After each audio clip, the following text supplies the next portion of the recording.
Assalamualaikum warahmatullahi wabarakatuh. Dewan Juri yang terhormat, saya Suci Pratiwi Boruritonga selaku pembicara kedua yang akan menggiring opini secara lebih dalam.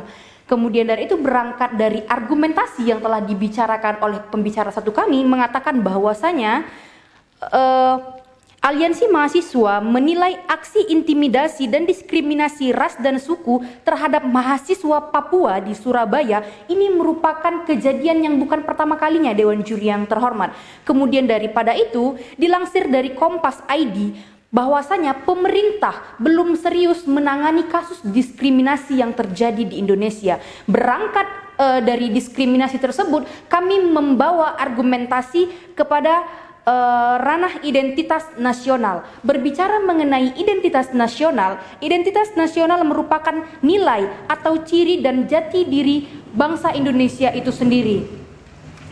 Kemudian daripada itu, sebagai bangsa Indonesia, kita juga harus mengetahui fungsi dan identitas nasional itu sendiri. Nah, apa fungsi dari identitas nasional itu? Nah, identitasnya yaitu dapat mempersatukan bangsa serta menjadikan Bhinneka Tunggal Ika dan Pancasila merupakan pegangan yang sangat kuat sekaligus pedoman untuk bangsa Indonesia itu sendiri, sehingga tidak ada alasan bagi bangsa Indonesia itu sendiri menjadikan faktor ekonomi merupakan faktor kehancuran bangsa Indonesia.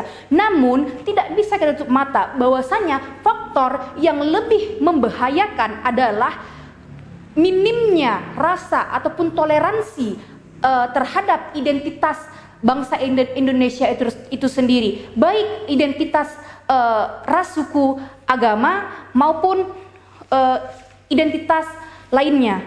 Kemudian daripada itu, kita tidak bisa menutup mata bahwasanya 2019 jumlah penduduk Indonesia sebesar 267 juta jiwa, sehingga ini merupakan tanggung jawab kita bersama bagaimana kasus-kasus yang terjadi di Indonesia ini itu tidak dapat terulang lagi, karena kejadian ekonomi ataupun permasalahan ekonomi hanya dapat membunuh satu orang, namun permasalahan identitas atau kerusuhan identitas itu sendiri itu dapat menghancurkan pilar bangsa negara Indonesia itu sendiri, Bhinneka Tunggal Ika dan Pancasila. Kemudian daripada itu, berbicara mengenai gender merupakan suatu pandangan masyarakat terhadap perbedaan antara kaum laki-laki dan kaum perempuan yang dianggap bahwasanya perempuan yang berkulit putih lebih memberikan dampak positif daripada perempuan yang memiliki kulit hitam. Kemudian daripada itu sebaliknya, laki-laki yang memiliki jiwa kepemimpinan yang lebih bagus dianggap lebih unggul daripada seorang perempuan yang dianggap bahwasanya perempuan ini memiliki suatu keadaan emosional yang tidak dapat dikontrol. Nah, ini merupakan salah satu paradigma yang kami tawarkan, merupakan salah satu contoh gender itu sendiri. Nah, untuk itu kita selaku bangsa Indonesia sama-sama membenahi.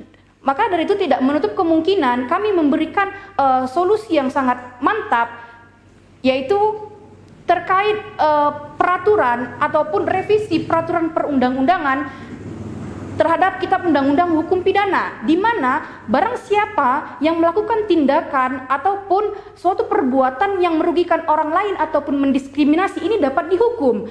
Nah, jadi pelaku tersebut memiliki efek jera, sehingga kata maaf tersebut bukan sebuah hal yang bisa diutarakan begitu saja, sehingga tidak ada efek jera terhadap pelaku tersebut. Sekian dari saya. Wassalamualaikum warahmatullahi wabarakatuh.